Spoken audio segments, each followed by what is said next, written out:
तारकासुर के अत्याचार से पीड़ित होकर सभी देवता भगवान शिव के पास आए। प्रभु विवाह तो हो गया, इस तारकासुर का वध कैसे हो, इसका भी अब प्रयास करिए। शिव जी ने कहा मैं आपकी इच्छा जरूर पूरी करूंगा। और बाबा भोलेनाथ मां पार्वती के साथ पुत्र प्राप्ति की इच्छा से मां के साथ विहार कर रहे थे। और तभी जो है देवता लोग एक झुंड बना करके बाबा के दरबार में पहुंच गए और जाकर के कहने लगे, हे देव, हे देव, हे महादेव, हे करुणा सागर प्रभु, आप सबके अंतर्यामी हैं, दर्शन दीजिए। तारकासुर के उत्पात से हम बहुत व्यथित हैं, हमारी रक्षा कीजिए, असुरों का विनाश कीजिए। और बाबा तो ऐसे हैं, कोई भक्त बुलाए बाबा दौड़े चले आए। दरवाजे पर किस देवताओं ने पुकारा, एक क्षण भी विलंब नहीं होना चाहिए। देवी को उसी स्थिति में कहा, उमा, ये विधाता जो भाग्य है, जो होना होता है वही होता है। इस समय मैं तुम्हारे साथ था, पर देखो बाहर देवताओं इसी समय आ गए, बुला रहे हैं, मैं अब आपको छोड़ के उनसे मिलने जा रहा हूं। और महादेव उसी अवस्था में देवताओं के पास आ गए।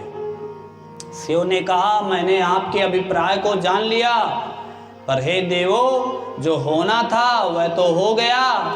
अब ये बताइए, इस समय मैं अपने तेज को आधान करने जा रहा था पुत्र के रूप में, और आप लोगों ने मुझे यहाँ बुलाया। अब मैं इस तेज को किस पर आधान करूं, और जिसे धारण करना हो सो करे। ऐसा कह के शिव जी मौन हो गए और उन्होंने उस तेज को वहीं छोड़ दिया, भवन के बाहर ही, देवताओं के सम्मुख। अग्नि को बड़ा घमंड था, उसने कबूतर का रूप धारण करके बाबा के उस तेज को निगल लिया। बाबा का तेज निकलते ही अग्नि का पेट फटने लगा, तड़फड़ाने लगा। बाबा के तेज को कोई कैसे धारण कर सकता है। देवी को बड़ी गुस्सा आई, देवता तुम लोग बहुत स्वार्थी हो, अपने स्वार्थ के कारण किस समय किसके घर पहुंचना चाहिए, कब बुलाना चाहिए, इसका भी आप लोग ध्यान मर्यादा नहीं रखते हो। इनके यहाँ कोई भी कभी चला आता है, कभी भी बुलाने, कोई भी मिलने चला आता है। आप लोगों ने बड़ा अनर्थ किया है। इस तरह से मां पार्वती नाराज हो गई, बोली, आप लोग, मेरे अंदर से अब पुत्र होने जा रहा था, आधान होने जा रहा था, आप लोग कुसमय में आकर आपने उससे मुझे वंचित कर दिया। इसलिए मैं आज से आपको श्राप देती हूं कि देवताओं, तुम लोगों की पत्नियां आज से बंध्या हो जाएं। आद्य प्रभृति देवानां वंद्या भार्या भवन्तु निस्तुते, देवा च दुखिता सन्तु निखिला मद विरोधिना।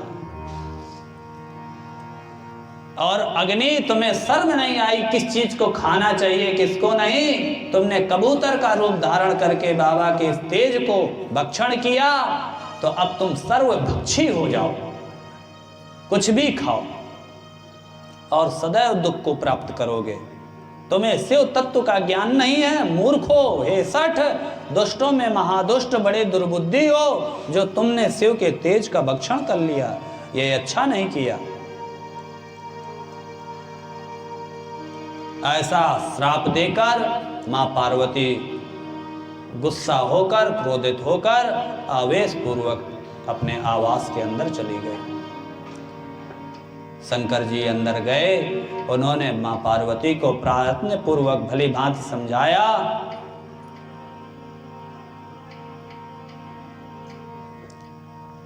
देवता लोग अग्नि के मुख से ही भोजन करते हैं, ऐसा वेद का वचन है। देवता को जो भोजन मिलता है, जब आप लोग हवन करते हैं, उससे जो धुआं उठता है उसी का वो भक्षण करते हैं, हव्य। पितरों को जो दिया जाता है वह कव्य, और देवताओं को जो दिया जाता है वह हव्य। हव्य और कव्य। तो अग्नि जो खाता है वही सब देवता खाते हैं। और जब अग्नि ने जो है शिव का तेज ग्रहण कर लिया तो सारे देवताओं के पेट में भी वो तेज पहुंच गया।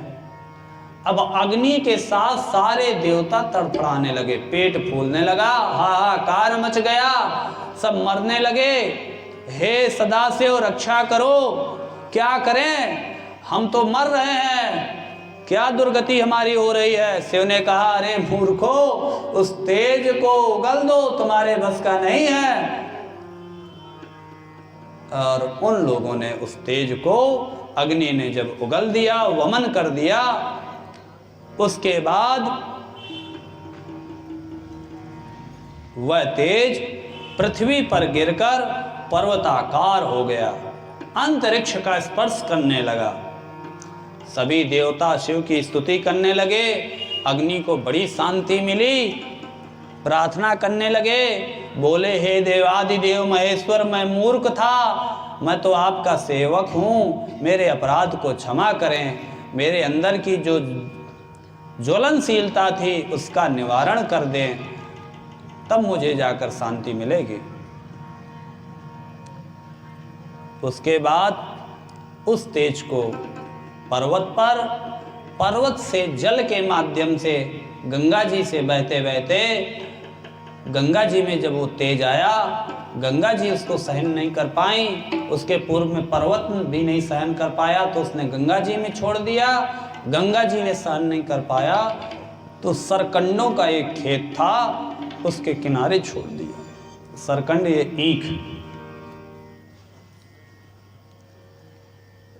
वहां पर वह तब तक वह तेज जो है एक बालक शिशु के रूप में निर्मित हो गया।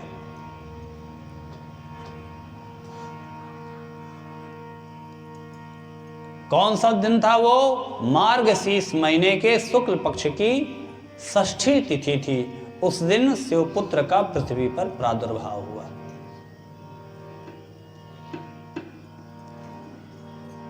यहां पर उसी गंगा जी के किनारे जहां बालक पड़ा था, वहीं पर विश्वामित्र जी आए। उन्होंने छोटा सा बालक देखा। विश्वामित्र जी ने उनका सब जात कर्म उपानयन संस्कार किया। करने के बाद वहीं पर 6 कृतिकाएं आई सूर्य लोक के पीछे से। 6 कृतिकाएं, जिनको आप छठी मैया कहते हैं। उन 6 कृतिकाओं को ही छठी मैया कहते हैं। वो आई, उन्होंने बालक को देखा। देखते ही उनके अंदर मातृभाव जागृत हो गया। बालक भी रुदन करने लगा।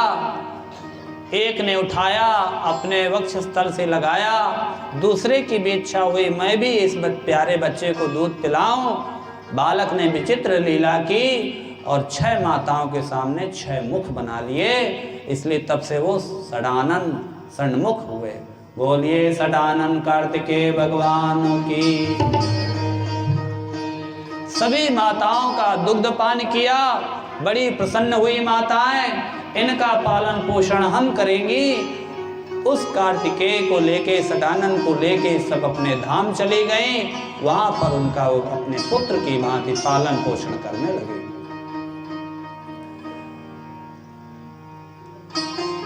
यहाँ मां पार्वती ने महादेव से पूछा, प्रभु उस तेज का क्या हुआ? शिव ने बताया, वह पुत्र रूप में प्रकट हो गया है। इस पृथ्वी पर कहीं कोई ले गया है अपने लोक में। वो हमारा पुत्र है, उसको शीघ्र खोजा जाए। गणों को आदेश दिया। सभी गण मां पार्वती के कहने से खोजते खोजते, पता लगाते लगाते कृतिकाओं के पास पहुंचे। ये पुत्र आपका नहीं, ये तो माँ पार्वती और शिव का पुत्र है, आप उनको वापस कर दीजिए। संध्या ने कहा, इन कृतिकाओं ने इस पुत्र का पालन पोषण किया है, इसलिए इनका नाम आज से कार्तिक होगा। कृतिकाओं ने पालन पोषण किया, इसलिए कार्तिक। कृतिकाओं ने कहा, हमने अपनी आंखों से इस बालक को कभी ओझल नहीं होने दिया, हम इसको ऐसे नहीं छोड़ सकती, हम इससे बहुत स्नेह करते हैं। सबने कहा, माँ पार्वती ने भी उनको समझाया कि आप भी इनकी माँ हैं, आपके नाम से ये जाना जाएगा, आप जब कभी चाहें इस बालक से मिलने आ सकते हैं। इस तरह से कृतिकाओं ने बहुत समझाने पर माँ पार्वती के गणों को पार्वती जी के साथ भेज दिया। वो सब कार्तिकेय को लेकर घर आए।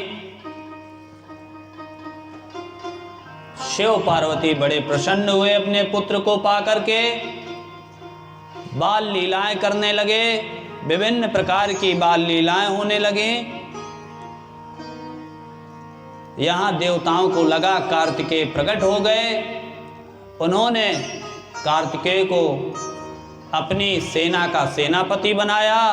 उन्हें शंख भेरी आदि बड़े बड़े अस्त्र शस्त्र प्रदान किए, शक्तियां प्रदान की, और वरणहर नामक मयूर दिया, और अरुण ने उनको चरणों से युद्ध करने वाला ताम्रचूर्ण नाम का मुर्गा दिया। इसलिए उनका एक नाम दक्षिण भारत में मुरुगन है।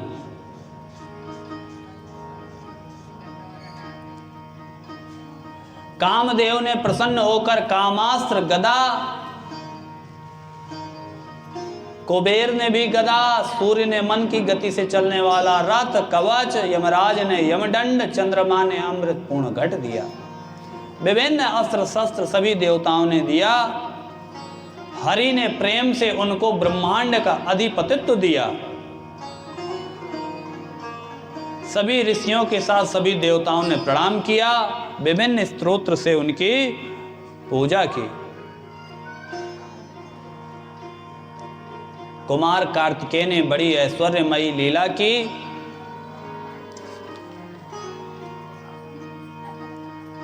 सब लोगों ने कार्तिकेय भगवान की प्रार्थना की। आइए एक दो श्लोकों में हम लोग भी करते हैं। सर्वत्राता स्कंदा ही त्वं सर्वज्ञाता त्वमेव हि, सर्वेश्वरस्त्वमीशानो निवेश शकलास्मनः। हे स्कंद, आप सबके रक्षक, सब कुछ जानने वाले हैं। संगीतस्त्वज्ञमेवासे वेद विज्ञा परा प्रभु, सर्वस्थाता विधाता त्वं देव देवा सतां गतिम्। आप संगीतज्ञ भी हैं, संगीत के भी जानकार हैं। भवानी नंदना शंभुस्तनयो वयुना स्वरा, ध्याता ध्येया पितॄणां हि पितायोनि सदात्मना। आप भवानी के नंदन, शंभु के पुत्र हैं, ज्ञान के स्वरूप हैं, स्वराट हैं, ध्याता हैं। दक्षिण भारत में इनकी पूजा बहुत प्रचलित है, बहुत होती है। उत्तर भारत में थोड़ा सा यहाँ पूजा होती है, पर थोड़ी लोग उतनी जानकार नहीं है पूजा के लिए। तारकासुर से युद्ध हुआ। देवताओं का और राक्षसों का, तारकासुर का बड़ा भयंकर युद्ध हुआ। सभी देवता एक साथ, युद्ध होते होते देवता पराजित होने लगे। अंत में सबने इनको आगे करके और तारकासुर का वध करने के लिए प्रेरित किया। तारकासुर ने बहुत सारे अस्त्र शस्त्र घातक चलाए, पर कुमार कार्तिकेय ने सबका काट किया।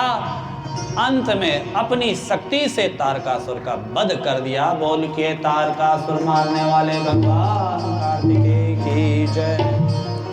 अब तो देवताओं का उल्लास हो गया, फूल बरसाने लगे।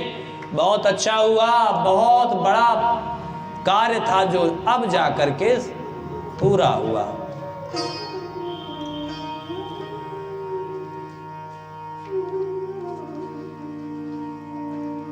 बहुत सारे देवताओं ने विभिन्न प्रकार के वरदान दिए कार्तिकेय भगवान को, और उनका एक नाम कुमार भी है, और उन्हीं की शक्ति को कुमारी कहते हैं। क्योंकि ये देवताओं की सेना के सेनापति थे, तो इनकी जो शक्ति थी वो उसका नाम था देवसेना। तो छठी मैया का एक नाम देवसेना भी है। वहाँ 6 कृतिकाओं के माता के रूप में भी, और यहाँ इनकी शक्ति के रूप में, देवसेना के रूप में।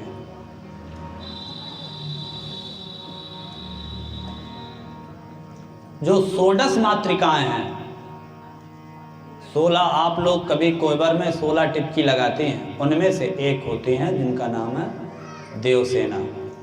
जब बालक जन्म लेता है उस समय भी आप जहाँ सैया होती है, माता सोती है, वहाँ पर जो है कुछ गोबर से या घी गुड़ से या जिससे भी जहाँ अपनी अपनी परंपरा है बनाती हैं, छठी मैया का पूजन होता है। छठवें दिन इन्होंने कार्तिकेय का पालन पोषण करने के बाद ये वरदान दिया कि जो भी बालक होगा, जब तक वो समझ नहीं हो जाएगा, उसको अपनों को पहचानने नहीं लगेगा कि मेरे माँ हैं, बाप हैं, पिता हैं, तब तक 24 घंटा हम उसकी रक्षा करेंगे, हर चीज से उसकी रक्षा करेंगे, उसका सन्निकट साथ कभी नहीं छोड़ेंगे। इसलिए छठी मैया, जब तक बच्चा अपनों को पहचानने नहीं लगता है, मोह का अंकुरित नहीं, जब तक अंदर मोह नहीं आता है, तब तक छठी मैया उस बालक को कभी छोड़ती नहीं। इसलिए पुरानी जो माताएं हैं, कभी बालक हंसने लगता है, कभी रोने लगता है, तो कहती हैं कि माता रानी खिला रही हैं, रुला रही हैं। छठी मैया हमेशा उसके साथ रहती है।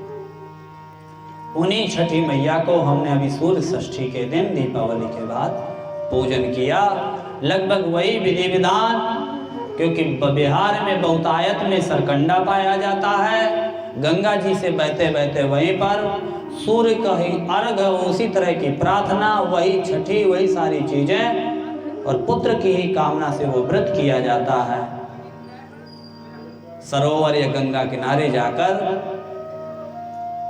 तो वही देवसेना जो शक्ति के रूप में है, और माताओं के रूप में जो 6 कृतिकाएं थी, उन्हीं को सूर्य भगवान, सूर्य लोक के पीछे उनका लोक है, इसलिए सूर्य भगवान को ही प्रणाम करके हम छठी मैया छठ पूजा मनाते हैं।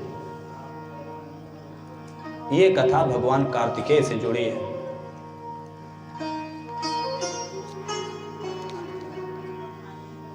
इस तरह से बहुत ही सुंदर विहार करने लगे, कैलाश में अपने माता पिता को कार्तिकेय सुख देने लगे। भोलेनाथ भी यहाँ पर बड़े प्रसन्न हो रहे हैं, बालक को देख देख कर माता भी बड़ी प्रसन्न हो रही हैं, सर्व पूज्य भी हो गए। हम लोग भी एक प्रार्थना करते हैं बाबा का, और प्रार्थना करने के बाद आरती करके कल गणेश भगवान का जन्म होगा, उनकी बाल लीलाएं होंगी। गणेश भगवान और कार्तिकेय ने कैसे माता पिता की परिक्रमा वाली जो कथा